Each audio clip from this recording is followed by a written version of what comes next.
महागाईनं पिचलेल्या जनतेला चांगल्या दिवसांचं किंबहुना अच्छे दिवसांचं स्वप्न दाखवत मोदी सरकारनं केंद्रात सत्ता काबीज केली। पंतप्रधान नरेंद्र मोदींनी पंतप्रधान पदाची सूत्र हाती घेऊन आता 2 वर्ष पूर्ण होत आहेत। या 2 वर्षांमध्ये पंतप्रधान नरेंद्र मोदींनी खरंच जनतेला दिलेली आश्वासनं पूर्ण केली आहेत का, यावर अनेक वादविवाद चौकाचौकात रंगताना दिसतात। त्याच दृष्टीने विविध क्षेत्रातले अभ्यासू मान्यवर सुद्धा मोदी सरकारच्या 2 वर्षांकडे कसं बघतात हे जाणून घेण्याचा मी प्रयत्न केला।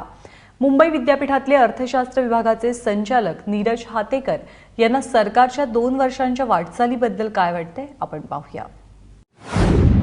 मोदी सरकार 2 वर्ष पूर्ण करतंय। या 2 वर्षाच्या कार्यकाळात मोदी सरकारने अनेक निर्णय घेतले, मात्र या निर्णयाबद्दल लोकांना काय वाटतं, विविध क्षेत्रातील व्यक्तींना काय वाटतं हे आपण जाणून घेण्याचा प्रयत्न करतो। आणि आपल्यासोबत आज आहेत मुंबई विद्यापीठाच्या अर्थशास्त्र विभागाचे संचालक डॉक्टर नीरज हातेकर सर।